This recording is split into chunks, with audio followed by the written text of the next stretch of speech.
não deixe a chama da oração apagar. Ainda que o reino das trevas venha a se levantar contra as orações que são feitas ao Senhor, Deus, Ele continuará ouvindo as orações dos seus filhos e das suas filhas. Não deixe a chama da oração apagar. Seja perseverante, independente de qualquer situação, de qualquer coisa. Seja perseverante. A palavra de Deus, no livro do profeta Daniel, nós encontramos no capítulo 9, do verso 1 até o 20, uma oração que foi levantada ao Senhor por Daniel. E ele, como homem de Deus, apresenta ao Senhor a sua oração. Interessante que no capítulo 9, no verso 17, nós encontramos: agora, pois, ó Deus nosso, ouve a oração do teu servo e as suas súplicas, e sobre o teu santuário assolado, faz resplandecer o teu rosto, por amor do Senhor. Inclina, ó Deus meu, os teus ouvidos e ouve. Abre os teus olhos e olha para a nossa desolação e para a cidade que é chamada pelo teu nome, porque não lançamos as nossas súplicas perante a tua face, fiados em nossas justiças, mas em tuas muitas misericórdias. Ó Senhor, ouve, ó Senhor, perdoa. Ó Senhor, atende-nos e opera sem tardar, por amor de ti mesmo, ó Deus meu, porque a tua cidade e o teu povo se chamam pelo teu nome.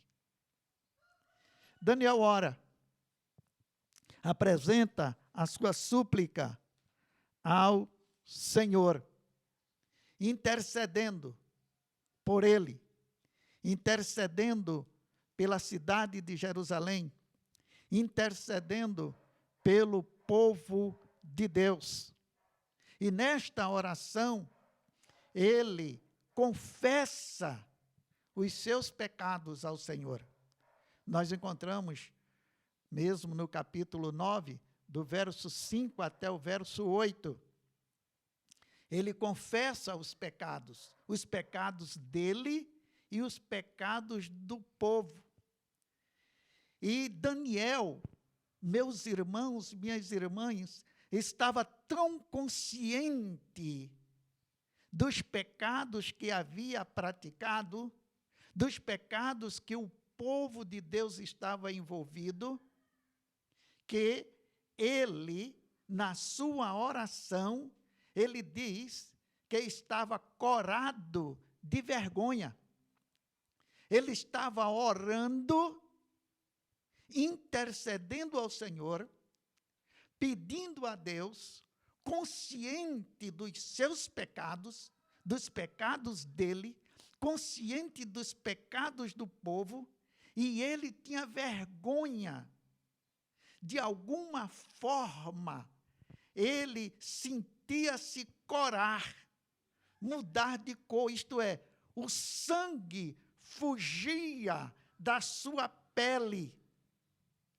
Alguém olhando para Daniel naquela hora, iria ver a pele dele com a cor diferente. E em mais de uma vez, nestes versos de 5 a 8 do capítulo 9, ele diz assim: estamos corando de vergonha. Os nossos pecados nos fazem corar de vergonha. Ele estava consciente.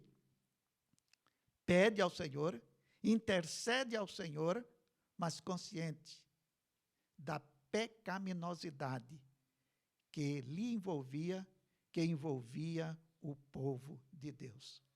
Mas ainda no capítulo 9 de Daniel, quando nós chegamos nos versos 13, 14 e 15, que os irmãos e as irmãs estão acompanhando, então nós vemos que ele, na sua oração, ele fala sobre conversão. Nós nos convertemos dos maus caminhos. Na sua oração, reconhece o pecado, mas também arrepende-se. Desenvolve o arrependimento.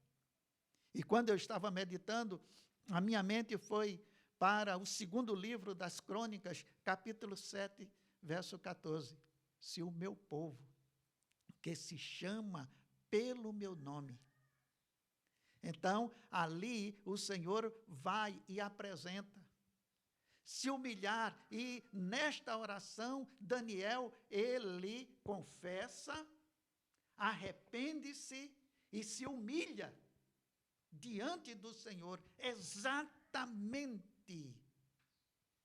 o desejo de Deus, registrado no segundo livro das Crônicas 7:14, se faz presente naquela hora, naquele instante, na vida de Daniel. Ele humilha-se, ele confessa, ele arrepende-se, e ele se coloca no lugar do povo de Deus. Mas sabe o que chama também a nossa atenção, queridos irmãos e irmãs?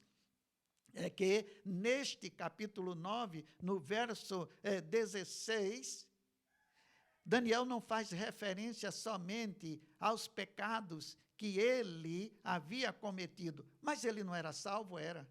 Ele não era um jovem íntegro, era. Ele não era um homem de Deus, era. Ele não era usado por Deus, era. Ele não buscava a santificação, buscava. E muitas outras pessoas, homens e mulheres, naquela ocasião, eu creio que também estavam humilhados diante do Senhor, estavam buscando a perfeição da parte de Deus. Mas, se não bastasse os pecados cometidos por Daniel e pelo povo, no verso 16, Daniel faz referência aos pecados dos seus antepassados, aos pecados dos seus pais, das suas mães, de todos aqueles que foram antes do povo de Deus. Muitos haviam até morrido, já há muitos anos, mas aqui Daniel, ele como que se recorda de que possivelmente os pais haviam pecado, os avós haviam pecado, os bisavós haviam pecado, os tataravós haviam pecado, e ele então coloca diante do Senhor: olha, não somente os nossos pecados, mas os pecados dos nossos antepassados. E quando nós vamos para o Novo Testamento, na primeira carta de Pedro, capítulo 1, verso 18, nós vemos ali sobre a tradição, o legado dos pais que haviam passado para os filhos, e que os filhos estavam sofrendo as consequências dos pecados dos seus pais, dos seus avós, dos seus bisavós, dos seus tataravós. Mas, pastor, isto é bíblico? É, meu irmão, é, minha irmã. No livro de Êxodo, no capítulo 20, no verso 5, nós encontramos: se vocês não andarem conforme a minha palavra, eu vou visitar a maldade dos pais nos filhos até a primeira, segunda, terceira e quarta geração. Vamos pensar aqui uma geração de 40 anos. Vamos situar em 40 anos, 4 gerações, 160 anos.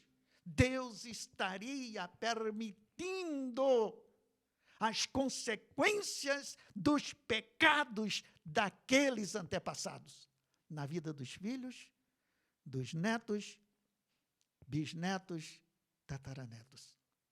E se continuassem pecando, então Deus continuaria permitindo as consequências.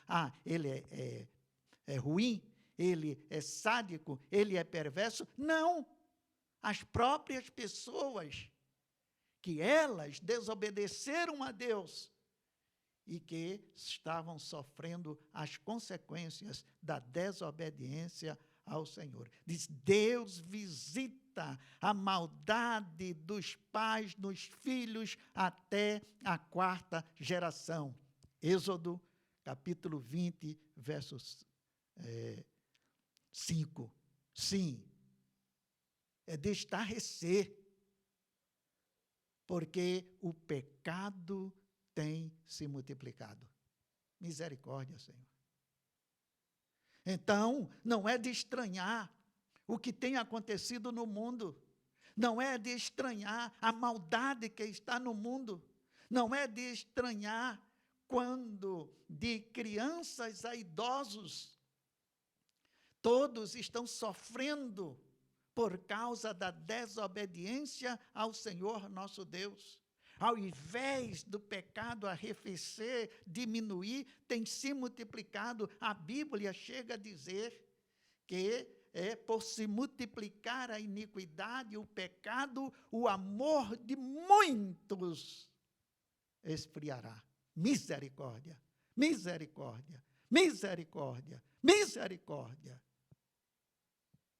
Daniel, ele estava consciente dos pecados dele, dos pecados da igreja, do povo de Deus, estava consciente dos pecados dos antepassados. E ele agora se colocava diante do Senhor.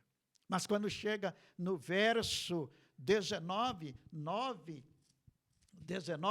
nós encontramos Deus, ele usando de graça, ele usando de misericórdia. E a partir do verso 19, chegaremos até o capítulo 10 de Daniel. Aí nós vamos contemplar a graça e a misericórdia do Senhor nosso Deus. Então ele demonstra, diante da oração de Daniel, diante da confissão de Daniel, Deus responde. Ele responde ao seu servo. Ó Senhor, verso 19 do capítulo 9, ó Senhor, ouve, ó Senhor, perdoa, ó Senhor, atende-nos, opera sem tardar, por amor de ti mesmo, ó Deus meu, porque a tua cidade e o teu povo se chamam pelo teu nome. Verso 20, estando eu ainda falando e orando, e o quê? Confessando o meu pecado e o pecado do meu povo Israel, e lançando a minha súplica perante a face do Senhor, meu Deus, pelo monte santo do meu Deus. Verso 21, 9 e 21. Estando eu, digo, ainda falando na oração, o varão, o mensageiro, o anjo Gabriel, que eu tinha visto na minha visão ao princípio, veio voando rapidamente e tocou-me à hora do sacrifício da tarde. Sim, queridos, Daniel havia pecado, sim, e ele confessa. O povo havia pecado, sim, e ele confessa. Os antepassados haviam pecado, sim, e ele confessa. Mas o que traz alegria ao nosso coração é que mesmo em pecado, diante da confissão do arrependimento, da humilhação, Deus não somente ouve, mas atende a oração. Verso 22 e 23 do capítulo 9, me instruiu e falou comigo e disse: Daniel, agora saí para fazer-te entender o sentido. No princípio das tuas súplicas saiu a ordem, isto é, a resposta. E eu vim para tu declarar, porque és muito amado. Toma, pois, bem sentido na palavra e entende a visão. Meu Deus, meu Deus, meu Deus. Daniel confessa que havia pecado. Daniel confessa que o povo havia pecado. Daniel confessa que os seus antepassados, mesmo os que haviam morrido, haviam pecado e eles estavam sofrendo as consequências do pecado, mesmo consciente de toda a maldade do coração, da mente e do espírito. Daniel ora ao Senhor. E sabe o que é que me encanta nesta hora? É que Deus, a partir do momento, da hora exata que Daniel estava orando, Deus nos céus, no seu trono de glória, ouve a oração de Daniel e envia o anjo Gabriel com a resposta. E não somente com a resposta, mas também com uma declaração: muito amado. Tem uma tradução que diz assim: Daniel, você é muito desejado pelo Senhor. Você é muito amado pelo Senhor. Daniel, mas eu pequei. Ele te ama. Daniel, o Senhor te ama. O povo pecou, o Senhor ama o povo. Muito amado, muito desejado. Meu irmão, eu não sei se a tua mente está te acusando de pecado nesta hora. Eu não sei, minha irmã, se a tua mente está te acusando de pecado nesta hora. Se você está consciente, se havia esquecido, se agora veio à tona o seu pecado, meu irmão, minha irmã, contra o Senhor, mas mediante esta palavra, assim como o Senhor enviou o anjo Gabriel para dar estas palavras de conforto a Daniel, e declarou: Daniel, muito amado, muito desejado, eu te amo, Daniel. O Senhor, Ele está dizendo para você agora que te ama. Jesus te ama, Jesus te ama, Jesus te ama. Pastor, eu pequei, Jesus te ama. Pastor, eu cometi o pior pecado do mundo, Jesus te ama. Pastor, eu não sou digno, eu estou sem condições de levantar o meu rosto para orar ao Senhor. Jesus te ama. Assim como Ele declarou o amor dele para com Daniel, mais de uma vez, ele declara o amor dele para com você agora, nesse instante. Mas foram feitas oferendas no passado, foram feitos pactos, foram feitas alianças. Jesus te ama. Jesus te ama. E o anjo Gabriel, o mensageiro de Deus, o varão de Deus, disse: Daniel, desde o primeiro dia, Deus ouviu a tua oração. Daniel capítulo 10, verso 12. Desde Daniel, mas foram 21 dias sem Daniel receber a resposta. Sabe qual a outra lição que traz para mim? É que Daniel orou, mesmo não sabendo que Deus havia respondido à sua oração, ele foi perseverante. Ele perseverou 1 dia, 2 dias, 1 semana, 2 semanas, 3 semanas, 21 dias. A resposta era para ele receber de imediato. O seu coração ardia, ele ansiava, ele desfalecia diante do Senhor. Mas a Bíblia não diz que ele blasfemou.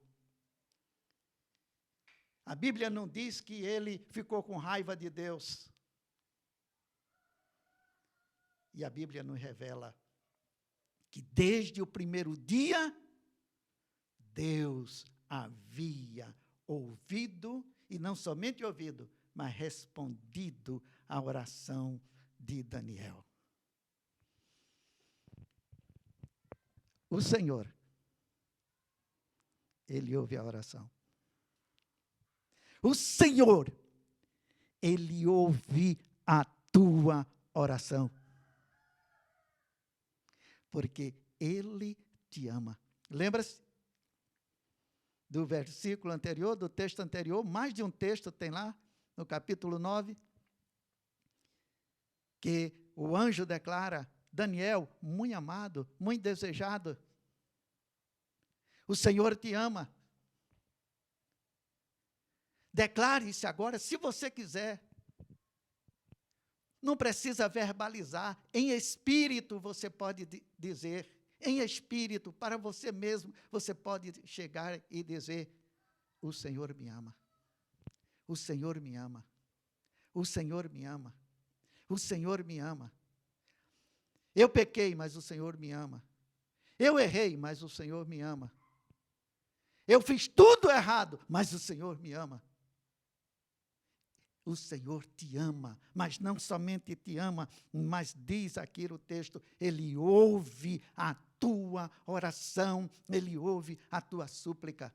Da mesma forma que você está aí dizendo, o Senhor me ama, você pode também dizer, o Senhor ouve a minha oração. O Senhor ouve a minha oração. O Senhor ouve a minha oração. O Senhor ouve a minha oração. O inferno tentou impedir que a resposta de Deus, desde o primeiro dia, chegasse até Daniel. Sim, quando nós vamos para o capítulo 10, o verso 13, o mensageiro de Deus, do Senhor, o anjo Gabriel, chega e diz: olha, Daniel, desde o primeiro dia a tua oração foi ouvida, Deus ouviu, Deus respondeu, e Ele me mandou, Ele me enviou. Mas, na área celestial, quando eu saí da presença do trono de Deus e vim como um raio para a terra para trazer a resposta de Deus para você, um espírito do reino das trevas atravessou o meu caminho e lutou comigo. E olha, Daniel, esse espírito, esse demônio do reino das trevas, ele é mais poderoso do que eu. Eu usei todas as armas, eu usei todos os recursos, eu usei tudo o que sabia e que tinha, mas ele é mais poderoso do que eu. Meu irmão, minha irmã, existe uma hierarquia no reino das trevas. Tem aqueles anjos malignos, demônios, servos de Satanás, do diabo, que são mais poderosos do que outros. E alguns são mais poderosos do que alguns anjos do Senhor. E foi o caso aqui. Ele é apresentado como rei da Pérsia. Gabriel chega e diz assim: olha, o rei da Pérsia, então, era o demônio que era responsável espiritualmente pela maldade na Pérsia naquela época. Sim. Mas a Grécia, se os irmãos e as irmãs forem para o capítulo 10, os versos 20 e 21, vão ver que a Grécia também tinha um demônio responsável. O que nós entendemos à luz da Bíblia é que cada cidade do passado e cada cidade do presente tem um chefe do reino das trevas, tem um demônio do reino das trevas, tem um rei ou um príncipe do reino das trevas que é responsável por aquela cidade. Cada estado tem um demônio na área espiritual que é responsável por aquele estado. Cada país tem um demônio do reino das trevas que é responsável por aquele país. Eu confesso isso com muita tristeza, mas o Brasil tem um demônio maior, numa hierarquia maior, que é responsável pela maldade espiritual no Brasil. Daí está acontecendo o que tem acontecido, enchentes, incêndios. A culpa é disso, é daquilo outro, porque se vai em busca de culpados, mas a origem é no reino das trevas. Existe um demônio que domina sobre o Brasil na área espiritual. Existe um demônio que domina sobre a Bahia na área espiritual. Existe um demônio, e eu digo isso com temor e tremor, que é responsável pela cidade de Cruz das Almas.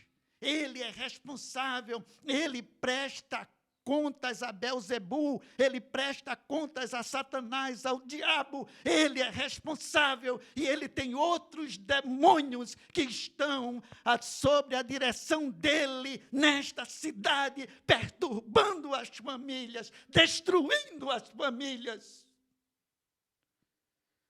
O mensageiro de Deus, Gabriel, veio com a resposta para Daniel, mas aquele demônio, denominado Rei da Pérsia, atravessou. E ele lutou 21 dias. E se não tivesse ajuda, talvez estivesse lutando até hoje, não sei. Mas ele mesmo revela no capítulo 10, que pediu ajuda, enviou a mensagem para o trono de Deus, e o Senhor enviou o anjo Miguel, está lá. E ele diz, Gabriel diz, que Miguel é um anjo do Senhor mais poderoso do que ele, e mais poderoso do que o demônio. E Miguel veio e disse, bate retirada, Satanás, demônio dos infernos. Sai daqui! Porque Deus, desde o primeiro dia, ouviu a oração de Daniel. A resposta está aqui. Vai, Gabriel, leva a resposta para Daniel. Sim, senhores. Sim, senhoras. Cada cidade, cada estado, cada país tem pelo menos um rei ou príncipe espiritual, demônio responsável. Mas sabe o que é que nós aprendemos na palavra de Deus? Capítulo 10 de Daniel, verso 16, que agora Gabriel, livre, com a resposta, ele diz, não temas, sê forte, o Senhor te fortalece. Esta é a palavra de Deus para você, meu irmão. Estás sentindo as forças se esvaindo? O Senhor está dizendo através desta palavra, sê forte. Sê forte. Sê forte.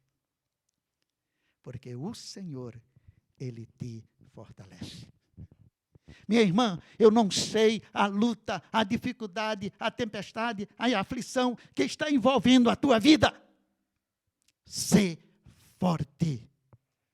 O Senhor te fortalece agora, neste exato momento. Mas, pastor Josias, esse negócio de demônio, de espíritos do reino das trevas existe? Eu tomei a liberdade de catalogar pelo menos alguns aqui. A palavra de Deus fala sobre espírito de medo, de covardia, de temor mórbido. 2 Timóteo, capítulo 1, verso 7. Fala sobre espírito de ciúmes. Números, capítulo 5, versos 14 e 30. Fala sobre espírito de perturbação, ou espírito mau, ou espírito maligno. Existe a palavra de Deus em mais de um texto, apresenta. Primeiro livro de Samuel 16, de 14 a 23. Primeiro livro de Samuel 18, 10. Primeiro livro de Samuel 19, 9. Existe o espírito de mentira. Tem gente que mente, ainda que se esforce para não mentir, ela mente, é porque o espírito de mentira habita nesta pessoa. Isso ela só vai deixar de mentir quando esse espírito de mentira foi expulso em nome de Jesus. Espírito de ganância, de soberba, de orgulho. Espírito de prostituição. Espíritos imundos ou malignos, espírito de surdez e mudez.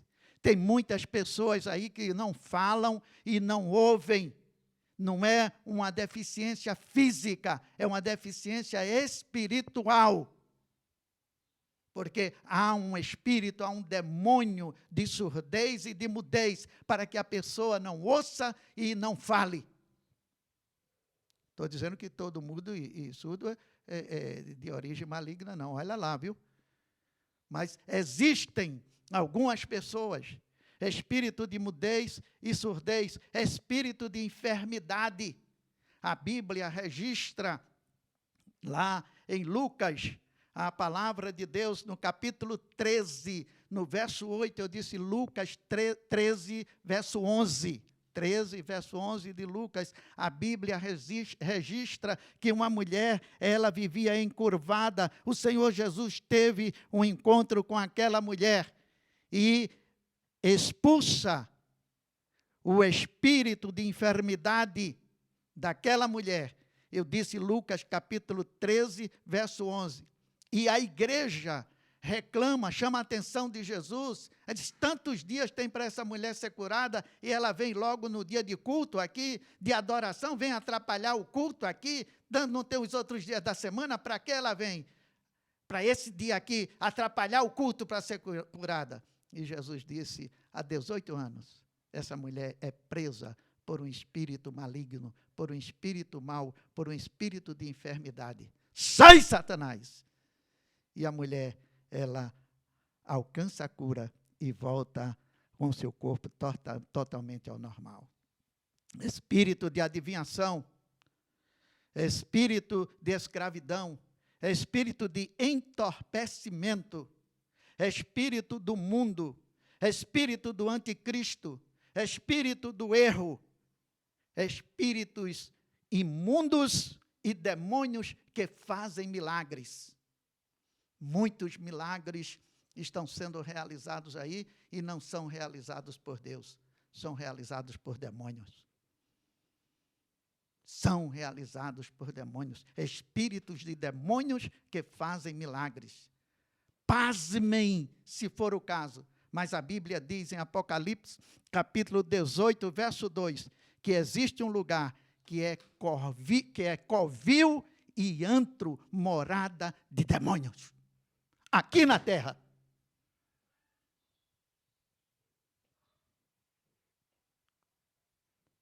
Muitas orações que Deus atendeu. Muitas orações.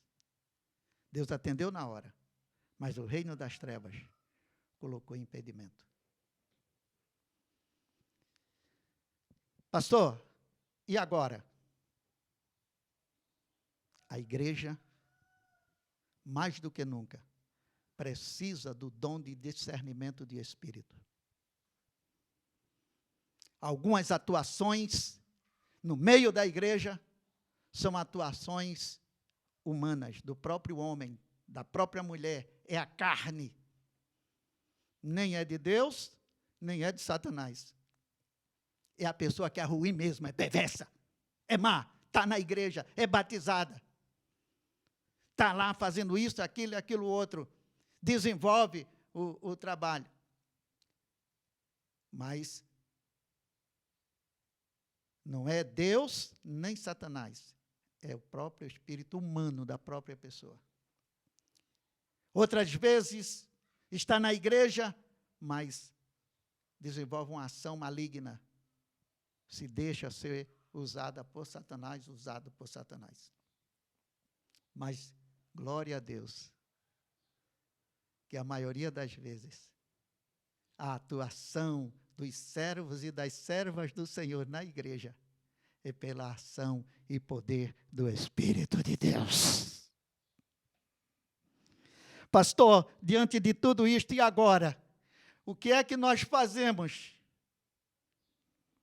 Deuteronômio, capítulo 33, verso 26, diz que Deus cavalga sobre os céus para a tua ajuda.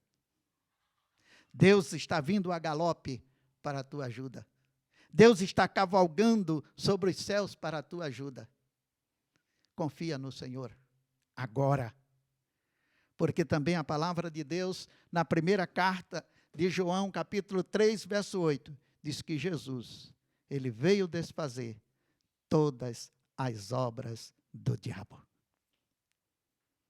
Assim como Deus providenciou para que a resposta, mesmo demorada, chegasse nas mãos de Daniel, o Senhor, ele está trabalhando para que a resposta à minha e à tua oração, ela chegue às nossas mãos.